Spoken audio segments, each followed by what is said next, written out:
Hello बच्चों, a very good morning to all of you. तो acid base और salt का लेक्चर नंबर 2 लेकर आ गए हम। माई सेल्फ साजिश सर, और ये है हमारा प्यारा सा चैनल कोटा पैटर्न साइंस वाला। ठीक है, इन लास्ट लेक्चर पहले तो मैं आपसे रिक्वेस्ट करूंगा कि जिन लोगों ने भी लेक्चर नंबर 1 हमारा नहीं देखा है वो जाके पहले आप लेक्चर नंबर 1 देख लीजिए। चैनल को सब्सक्राइब जरूर करें, और प्लीज प्लीज प्लीज मैं रिक्वेस्ट करूंगा हमारे चैनल की प्लेलिस्ट जरूर चेक करें। बहुत सी चीजें फिजिक्स, केमिस्ट्री और जल्दी बायोलॉजी और मैथमेटिक्स के भी लेक्चर आएंगे, तो बहुत सारी आपकी चीजें काम की हो सकती है, लेक्चर आपके काम की हो सकती है। ठीक है ना। तो in last lecture we have started the 10th syllabus of chemistry in which we have classified acid and base। ठीक है ना, एसिड एंड बेस। तो डिटेल क्लासिफिकेशन थोड़ा सा रिवाइज कर लेंगे हम। तो क्लासिफिकेशन जो था वो अलग अलग बेसिस पे हमने किया था। ठीक है, based on source, based on nature, based on concentration. तो पहले हमने किया था based on source, based on source. उसके बाद हमने किया था बेस्ड ऑन एसिडिटी, एसिडिटी और बेसिसिटी। ठीक है, उसके बाद हमने किया था बेस्ड ऑन स्ट्रेंथ, और उसके बाद हमने किया था based on concentration, based on concentration. तो ये चार कॉन्सेंट्रेशन के बेसिस पे हमने एसिड और बेस को क्लासिफाई किया था। ठीक है, तो सबसे पहले हम इसमें एसिड का देख लेते हैं। Based on source, based on source सिर्फ एसिड के टाइप थे बच्चों। तो वो थे मिनरल एसिड, मिनरल और नॉन, या फिर इसे हमने कहा था organic acid, organic acid. Acid के ही थे इसमें, बेस के नहीं थे। मिनरल और ऑर्गेनिक, जो मिनरल में ऑब्टेन होते हैं from the source earth crust, earth crust से जो मिलते हैं उसे मिनरल एसिड कहते हैं। जैसे इसके बेस्ट एग्जांपल थे HNO3, HCl, H2SO4, या फिर H2CO3। ये स्ट्रॉन्ग एसिड है, ये स्ट्रॉन्ग एसिड है, ये स्ट्रॉन्ग एसिड है। This is the only mineral acid which is weak in nature. अच्छे से याद रखो, carbonic acid, carbonic acid is the only mineral acid which is weak. ठीक है, hydrogen chloride, hydrogen sulphate, nitric acid और H2CO3। तो ये क्या था बच्चों, कार्बोनिक एसिड। और कार्बोनिक एसिड कैसा था, वीक एसिड था। और एक मिनरल एसिड कौन सा था, H3PO4, H3PO4, इसे हमने कहा था फॉस्फोरिक एसिड। और ऑर्गेनिक एसिड कौन से थे, H-COOH, जो प्लांट या एनिमल से ऑब्टेन होते हैं। CH3-COOH, याद आ रहा है, ये विनेगार में होता है। एसेटिक एसिड या फॉर्मिक एसिड रेड एंड का जो पॉइजन होता है उसमें होता है। तो इसे हमने कहा था organic acid. They are obtain from plant and animal. Lecture number 1 में हमने बहुत डिटेल में इसको एक्सप्लेन किया है। अब ये बेस्ड ऑन एसिडिटी और बेसिसिटी जो था बच्चों, तो acidity is related with base and basicity is related with acid. How much number of H plus ion is given by acid is called as basicity. How much number of OH minus ion is given by base is called as acidity. उसे हम क्या कहते हैं, acidity. तो acidity से base हमने कुछ ऐसे डिवाइड किए थे, mono acidic, di acidic, tri acidic. और एसिड को कुछ इस तरह से डिवाइड किया था, mono basic, di basic, tri basic. तो बेस का मोनो एसिडिक एग्जांपल था NaOH सिंपल, और इसे हमने अल्कली भी कहा था। अल्कली क्या होता है बच्चों, ऐसा बेस जो वाटर में मैक्सिमम सॉल्युबल होता है, उसे हमने क्या कहा था, alkali. All alkali are base but all base are not alkali, all base are not completely soluble in water ना। तो NaOH क्या था बच्चों, mono, because it gives only one OH minus ion. Di क्या था बच्चों, CaOH taken twice, calcium hydroxide. अगर इसको आप पानी में डिसॉल्व करोगे तो ये 2OH माइनस आयन देगा। तो इसकी एसिडिटी कितनी थी, 2। और ट्राई का क्या एग्जांपल था, AlOH टेकन थ्राइस, तो ये कितने देगा, 3 देगा। ठीक है, अब एसिड पे आ जाते हैं। Acid basicity is related with acid. तो मोनोबेसिक एसिड कौन सा था, HCl, because it gives only one H plus ion when dissolve in water. उसके बाद डाई का था H2SO4, सल्फ्यूरिक एसिड। उसके बाद ट्राई का था H3PO4, फॉस्फोरिक एसिड, क्या नाम था इसका? Phosphoric acid. उसके बाद हमने बेस्ड ऑन स्ट्रेंथ, स्ट्रेंथ के हिसाब से एसिड और बेस दोनों का क्लासिफिकेशन किया था। ओके, तो एसिड का क्या था? एसिड का भी था स्ट्रॉन्ग और बेस का भी था स्ट्रॉन्ग, और एसिड का भी था वीक और बेस का भी क्या था? वीक।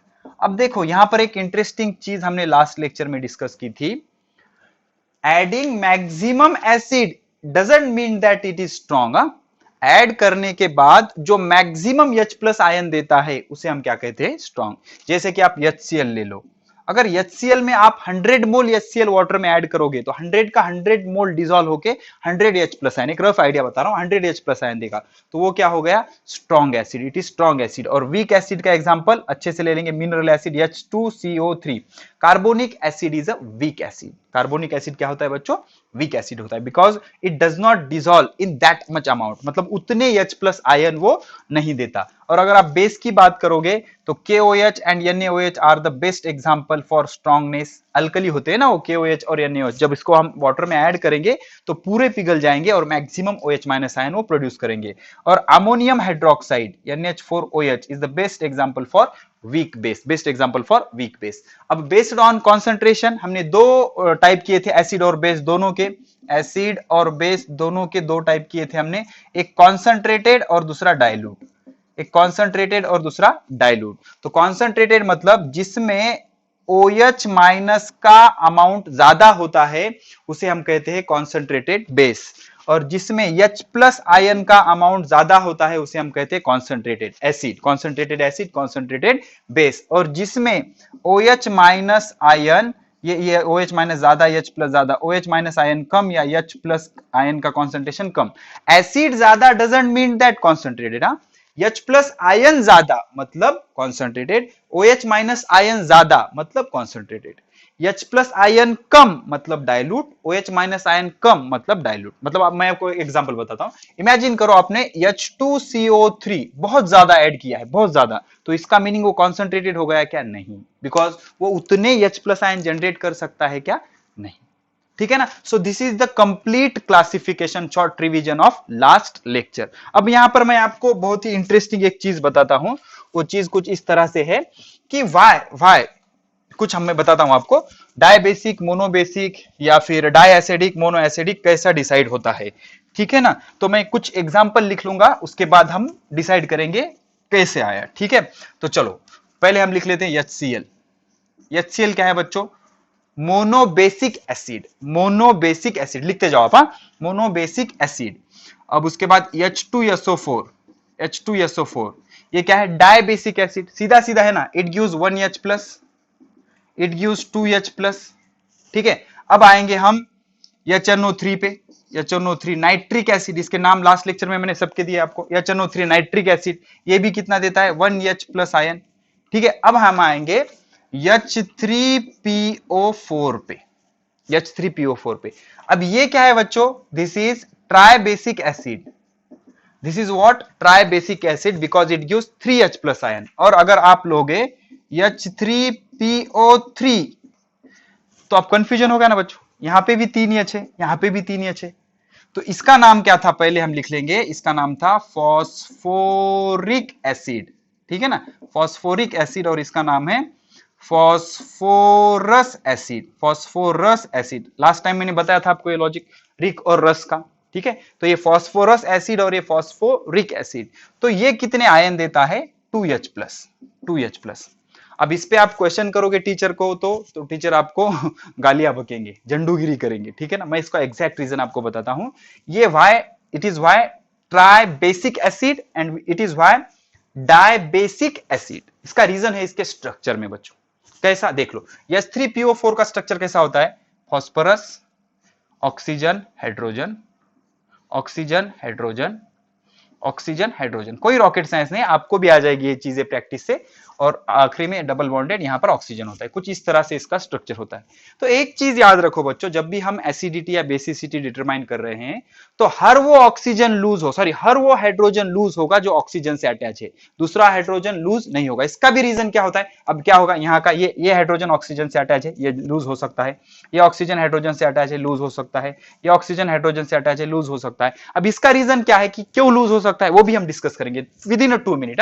अब हम क्या करें, तो इसमें कितने हाइड्रोजन लूज हो सकते हैं, 1 2 3 ऐसे ही हाइड्रोजन लूज होंगे जो ऑक्सीजन से अटैच है। तो ये ऑक्सीजन से अटैच है, ये ऑक्सीजन से अटैच है, ये ऑक्सीजन से अटैच है। तो फॉस्फोरिक एसिड 3 हाइड्रोजन दे सकता है, hence it is tribasic acid, इसलिए वो क्या है, ट्राइबेसिक एसिड। अब फास्फोरस एसिड का अगर स्ट्रक्चर आप ड्रॉ करोगे तो कुछ इस तरह से होगा, P double bond O, O dash H, O dash H, और यहां पे बच गया एच। वाई, बिकॉज H3PO3 है ना, और ये क्या है, H3PO4।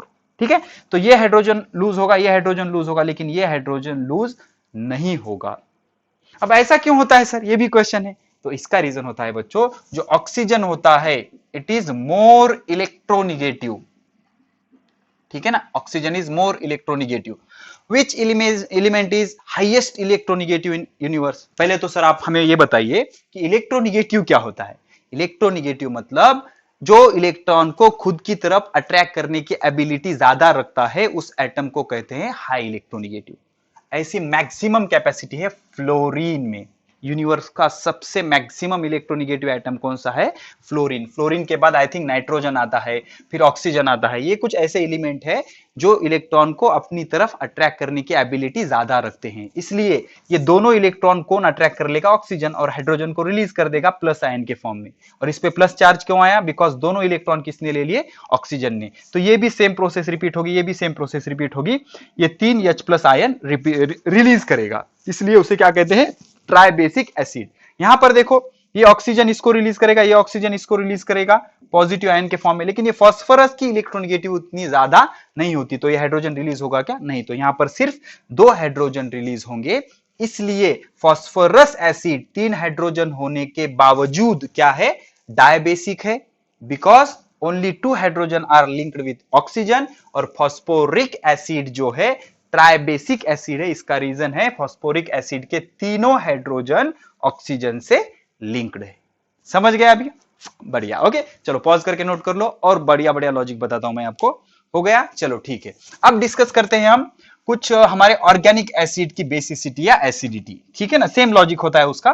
तो इस डिस्कशन से आपको क्या समझ आया बच्चों, कि जो हाइड्रोजन ऑक्सीजन से लिंक्ड है, किससे लिंक्ड है, ऑक्सीजन से, वही हाइड्रोजन रिएक्शन में रिलीज होगा, और उतने ही हाइड्रोजन हम काउंट करेंगे। ठीक है, अब इमेजिन करो आपका फॉर्मिक एसिड H-COOH, इसके पास है कितने हाइड्रोजन, 2 हाइड्रोजन है बच्चों।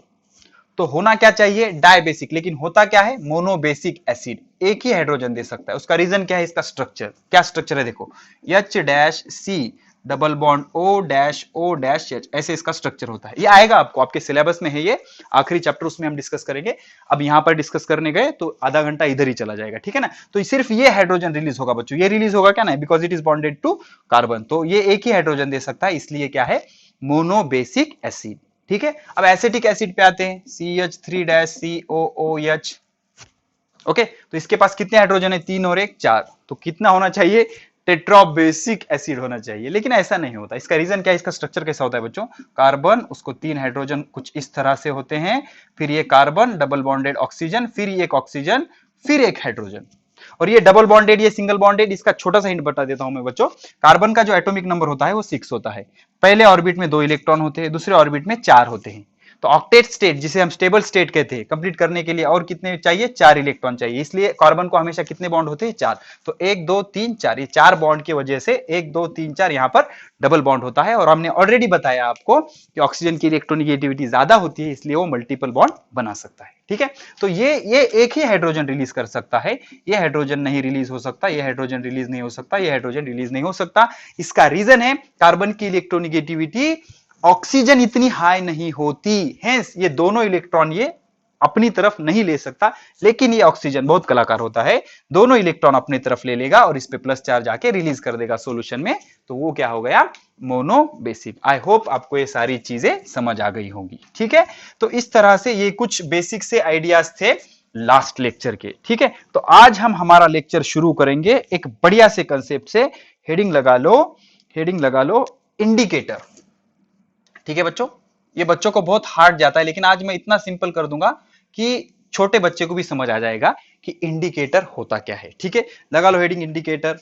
तो इंडिकेटर क्या होता है बच्चों, इंडिकेटर एक ऐसा सब्सटेंस होता है, पहले इंडिकेटर का मीनिंग समझाता हूं मैं आपको, जो कोई टीचर आपको नहीं समझाता, जिसकी वजह से आपके दिमाग में बैठ जाता है कि इंडिकेटर कुछ रॉकेट साइंस है, लेकिन ऐसा कुछ भी नहीं है। ठीक है, तो इंडिकेटर क्या होता है बच्चों, अ सब्सटेंस और indicator when comes in contact with acid और बेस। जब इंडिकेटर मतलब एक केमिकल, कुछ भी हो सकता है, इंडिकेटर जब कांटेक्ट में आता है किसी एसिड या बेस के, when comes in contact with acid or base, then its structure changes, which appears as a change of color, which is used to identify acidic and basic nature। तो ऐसे substance को क्या कहते हैं, indicator. Informative definition है, ऐसी कोई legal definition book में दी हुई नहीं है, इसलिए दी आपको इंडिकेटर का थोड़ा सा फील आ जाए। तो इंडिकेटर बेसिकली क्या है, एक मीडियम है जिससे हम एसिड और बेस आइडेंटिफाई कर सकते हैं। जैसे देखो बच्चों, डेफिनेशन मैंने क्या लिखी है, when indicator comes in contact with acid और बेस, उसमें कुछ क्या होता है, स्ट्रक्चरल चेंजेस होते हैं जो कि हम देख नहीं सकते, लेकिन जो कि अपीयर होते हैं as a change of its colour, तो यूनिवर्सल जो इंडिकेटर है बच्चों, सबसे बेस्ट यूज्ड इंडिकेटर कौन सा है, वो है लिटमस। क्या है, लिटमस एक इंडिकेटर होता है, एसिड के कांटेक्ट में आने पर कुछ और कलर देता है, बेस के कांटेक्ट में आने पर कुछ और कलर देता है। ठीक है ना, तो यहां पर मैं इंडिकेटर लिख देता हूं, इंडिकेटर। और इंडिकेटर जब एसिड के कांटेक्ट में आएगा तो कौन सा कलर डेवलप करेगा, और जब बेस के कांटेक्ट में आएगा तो कौन सा कलर डेवलप करेगा। ठीक है, एक बार कैमरा चेक कर लेते हैं हम। बढ़िया, कोई प्रॉब्लम नहीं। इंडिकेटर समझ गया ना बच्चों, इंडिकेटर मतलब क्या, एसिड और बेस के कांटेक्ट में जब वो चीज आ जाती है तो उसके स्ट्रक्चर में कुछ चेंजेस होते हैं, जो changes as a change of colour हमें ऑब्जर्व होते हैं, तो उसे क्या कहा जाता है, इंडिकेटर। जैसे बेस्ट एग्जांपल मैं बता दूं आपको, लिटमस पेपर होता है ना, सबको पता है। तो लिटमस के लिए आप एक नाम याद रखो, अनिल। हिंट है लिटमस की, अनिल, कुछ इस तरह से हम लिखेंगे इसकी हिंट। तो ए मींस एसिड, एसिड में नीला लिटमस लाल होता है, एसिड में नीला लिटमस लाल होता है। तो लिटमस जब एसिड के कांटेक्ट में आ जाएगा तो रेड हो जाएगा बच्चों। क्या हो जाएगा, रेड। समझ गया अभी, उसमें कुछ स्ट्रक्चरल ऐसे चेंजेस होंगे, जो इंडिकेटर कौन सा है, लिटमस का स्ट्रक्चर कुछ इस तरह से चेंज होगा कि वो क्या बन जाएगा, रेड बन जाएगा। और जब बेस के कांटेक्ट में आ जाएगा तो ब्लू बन जाएगा। क्या बन जाएगा, ब्लू बन जाएगा। ठीक है, तो ये होगा लिटमस, वेरी फेमस। उसके बाद आता है बच्चों मिथाइल ऑरेंज। जैसे लिटमस होता है वैसे ही मिथाइल ऑरेंज एक इंडिकेटर होता है। तो मिथाइल ऑरेंज की जो बेसिकली अरेंजमेंट होती है बच्चों, वो कुछ इस तरह से होती है। मिथाइल ऑरेंज भी एसिड के कांटेक्ट में आने के बाद रेड हो जाता है, रेड। किसी बुक में वायोलेट भी दिया होता है, वायोलेट।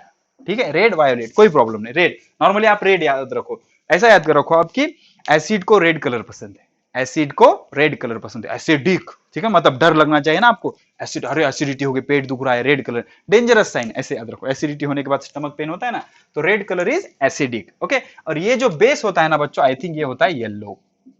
ठीक है ना, तो मिथाइल ऑरेंज जब बेस के कांटेक्ट में आ जाता है तो येलो होता है। और एक इंडिकेटर होता है बच्चों, फिनोफ्थैलीन।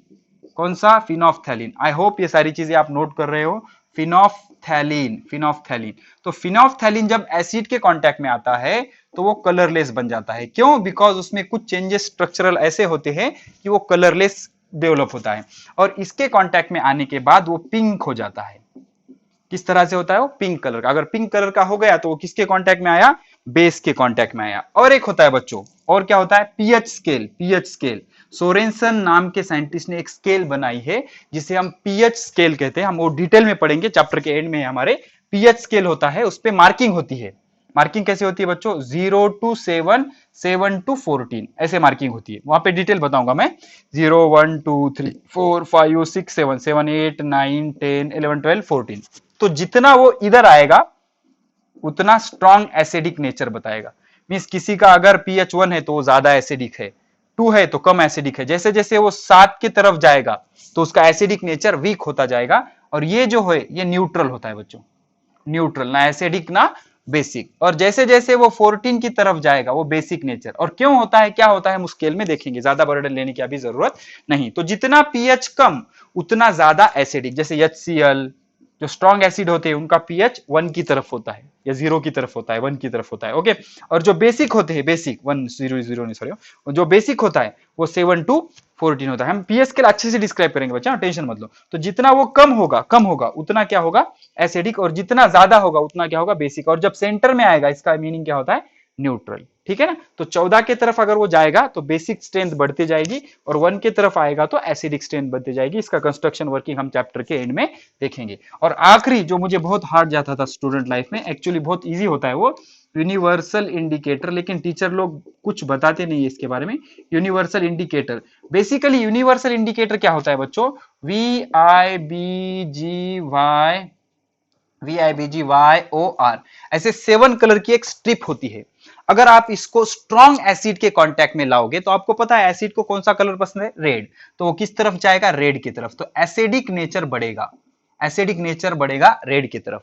ठीक है ना? मतलब अगर वो स्ट्रॉन्ग एसिडिक है तो रेड कन्वर्ट होगा, थोड़ा कम है तो ऑरेंज होगा, थोड़ा कम है तो येलो होगा। अगर वो न्यूट्रल है तो ग्रीन होगा, न्यूट्रल है तो ग्रीन होगा।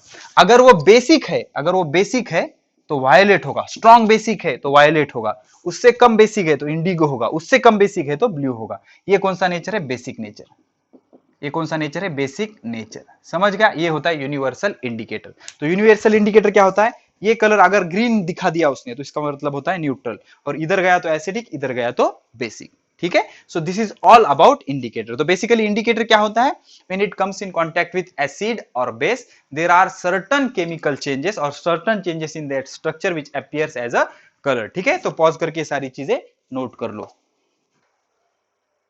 हो गया? ठीक है, चलो अभी बच्चों कुछ नोट हमें लिखने हैं, बढ़िया से नोट लिखेंगे और important for your NEET and JEE syllabus.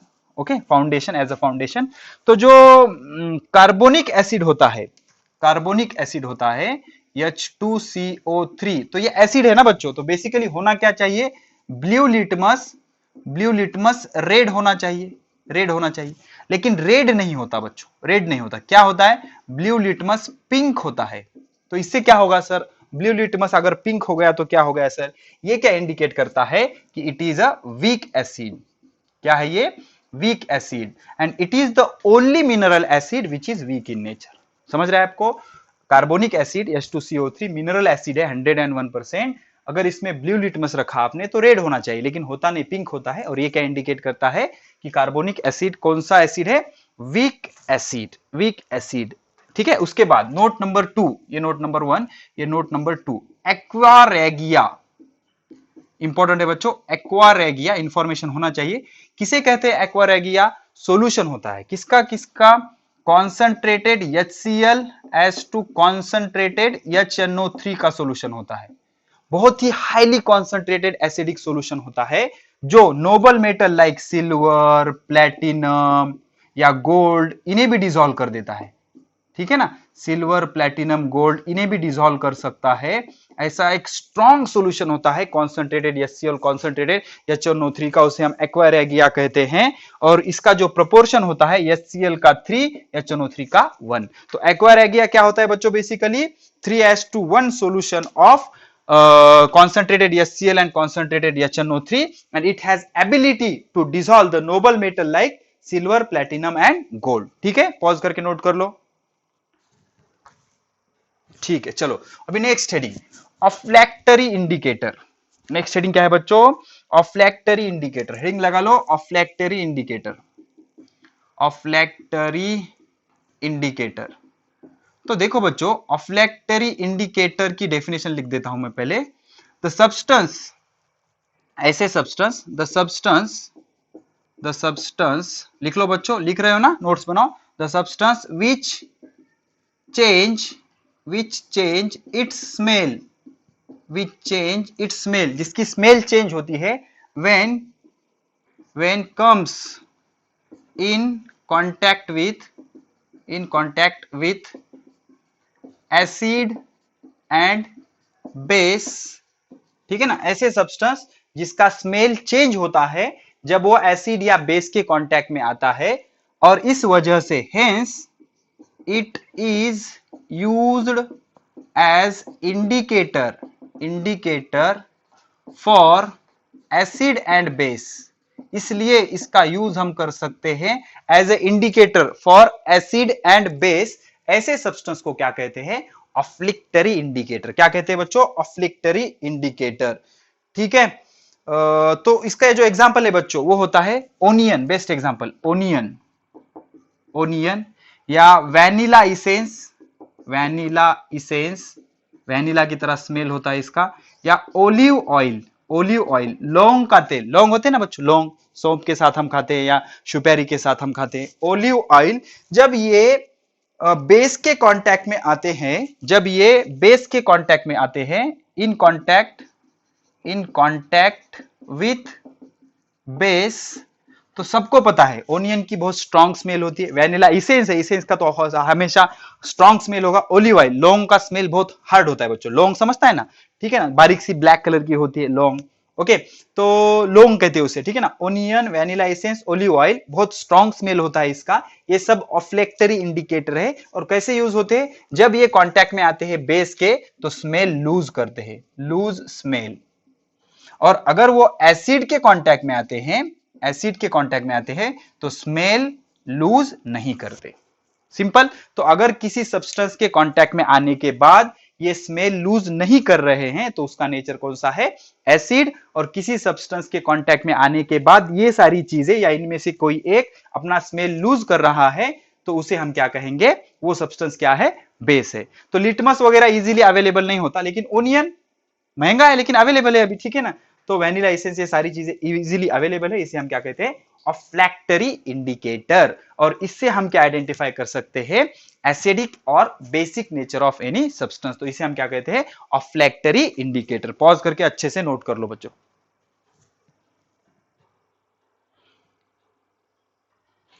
ठीक है, चलो तो अभी हम क्या स्टार्ट करते हैं, chemical properties of acid and base. बहुत लेंथी टॉपिक है और 2 लेक्चर इस पे ही बन जाएंगे, ठीक है। तो हेडिंग लगा लो chemical properties of acid and base. इसमें पहली हेडिंग लगा लो बच्चों, reaction of acid with metal, reaction of acid with metal, metal के साथ, मेटल समझते हैं ना आपको, कॉपर, सिल्वर, ये सारे metal, reaction of acid with metal. तो सारी चीजों के हम क्या करेंगे, एक जनरल रिएक्शन देंगे, उसके बाद सारे चीज हम बताएंगे आपको, ठीक है ना। तो मेटल जब एसिड के साथ रिएक्ट होता है बच्चों तो हाइड्रोजन गैस इवॉल्व करता है। कोई भी मेटल जब एसिड के साथ रिएक्ट होता है, और एसिड डाइल्यूट होना जरूरी है बच्चों, ठीक है ना। डाइल्यूट पता है ना आपको, हमने क्लासिफाई किया था डाइल्यूट और कॉन्सेंट्रेटेड। डाइल्यूट मतलब जिसमें पानी ज्यादा होता है और एसिड कम होता है। तो क्या कर देगा वो, जब मेटल एसिड के साथ रिएक्ट होगा तो इंपॉर्टेंट क्या है कि वो हाइड्रोजन गैस इवॉल्व करेगा। हाइड्रोजन गैस इवॉल्व के लिए हम एरो अपवर्ड दिखाते हैं, और पीपीटी बनता है प्रेसिपिटेट, तो एरो डाउनवर्ड। और यहां पर क्या, मेटल साल्ट बन जाता है, मेटल साल्ट। अब इसके बहुत सारे एग्जांपल है, ओके। एग्जांपल नंबर फर्स्ट, ठीक है, फर्स्ट एग्जांपल। तो फर्स्ट एग्जांपल कुछ इस तरह से बच्चों, हम क्या ले लेंगे, जिंक ले लेंगे। फटाफट लिखते जाओ, जिंक सॉलिड, ठीक है ना। यहाँ पे नाम लिखो बच्चों प्लीज, हाँ प्लीज, मैंने लिखूंगा, लेक्चर लेंदी हो जाएगा, प्लीज, हाँ प्लीज रिक्वेस्ट कर रहा हूं मैं, जिंक, ओके।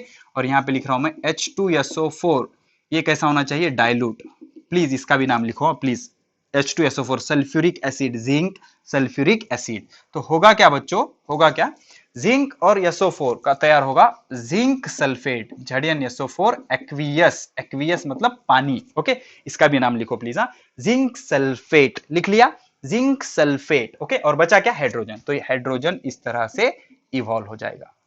तो रिएक्शन की डिस्क्रिप्शन किस तरह होगा, when zinc is reacted with dilute sulphuric acid it gives zinc sulphate and hydrogen gas is evolve. नाम लिख लो प्लीज, जिंक सल्फेट। अभी इसी तरह से सोडियम और आयरन की रिएक्शन करते हैं हम। Sodium Na, okay, Na solid, इसमें हम डालेंगे H2SO4, ठीक है ना। तो होगा क्या बच्चों, हाइड्रोजन गैस तो इवॉल्व हो जाएगा, H2 गैस इवॉल्व हो जाएगा, लेकिन जो साल्ट बनेगा यहाँ पे वो कुछ इस तरह से होगा Na2SO4, Na2SO4। तो सोडियम कितने लेने पड़ेंगे, 2। तो आप कहोगे सर जिंक क्यों 2 नहीं लिए, सोडियम क्यों 2 लिए, तो इसका रीजन ये होता है बच्चों, इसकी जो ऑक्सीडेशन स्टेट होती है वो Zn++ होती है, और SO4 की क्या होती है, SO4-, तो ये +2 -2 कैंसिल हो गए और क्या बन गया, ZnSO4। लेकिन जो सोडियम होता है वो सोडियम की ऑक्सीडेशन स्टेट होती है +1, ठीक है ना, 11 एटॉमिक नंबर की वजह से ये +1, और SO4 क्या है बच्चों, माइनस, तो बैलेंस हुआ क्या, नहीं, 1 + 1 - कैंसिल होगा, तो सोडियम मैं क्या कर लेता हूं, 2 ले लेता हूं, 2 + 2 तो फॉर्मूला क्या बनेगा, Na2SO4, ठीक है ना, कुछ इस तरह से होता है, और नेक्स्ट लेक्चर में हम अच्छे से डिस्कस करेंगे। Sodium is reacted with sulphuric acid, ये कैसे होना चाहिए, dilute, it gives sodium sulphate. अभी हम आयरन ले लेते हैं, Fe की रिएक्शन करते हैं H2SO4 के साथ, ये भी डाइल्यूट, तो क्या हो जाएगा बच्चों, ये कुछ इस तरह से हो जाएगा FeSO4 plus hydrogen gas is evolve, hydrogen gas क्या हो जाएगा, इवॉल्व हो जाएगा, ठीक है, ठीक है, पॉज करके नोट कर लो अच्छे से, ठीक है। चलो अब हम क्या करते हैं बच्चों, यहां पर कुछ नोट लिखते हैं हम, इंपॉर्टेंट से नोट लिखते हैं, ठीक है, फटाफट नोट करते जाओ, कुछ नोट लिखते हैं, इंपॉर्टेंट है एंट्रेंस एग्जाम के लिए। तो पहला नोट कुछ इस तरह से बच्चों, फर्स्ट नोट, कॉपर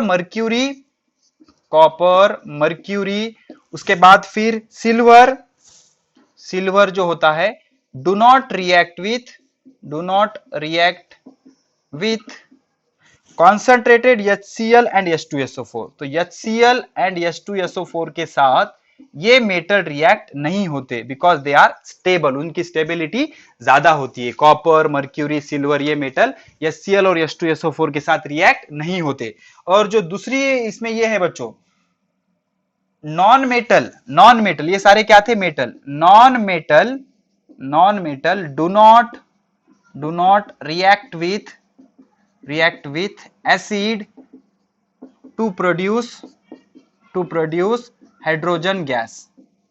जैसे मेटल रिएक्ट हो रहे ना, अभी हमने जो रिएक्शन देखे उसमें क्या थे, मेटल डाइल्यूट एसिड के साथ रिएक्ट होकर हाइड्रोजन दे रहे थे, ऐसे नॉन मेटल रिएक्ट नहीं हो सकते, किसके साथ, एसिड के साथ, ओके।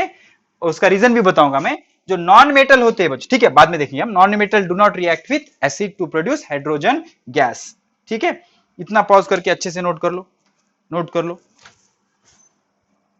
हो गया, चलो ठीक है। अब इसके बाद एक अच्छी से डेफिनेशन देख लो आप, क्वांटिटेटिव एनालिसिस क्या होता है बच्चों, ओके। ऐसे वर्ड जब आते थे मैं बहुत डरता था मेरे स्टूडेंट लाइफ में, इसलिए जो मेरे स्टूडेंट है वो ना डरे, इसलिए ऐसी चीजें मैं उनको पहले ही बता देता हूं, ठीक है। तो यहां पर एक पॉइंट लगाओ आप, क्वांटिटेटिव, QUANTITIV, क्वांटिटेटिव एनालिसिस। ऐसा नाम सुनने पर कैसा लगता है बच्चों, अरे बाप रे क्या है कि, ऐसा फील होता है ना, लेकिन कुछ भी नहीं होता। कुछ केमिकल टेस्ट होते हैं, सम केमिकल टेस्ट होंगे कुछ, हमें क्या करना है उससे, okay. Some chemical test which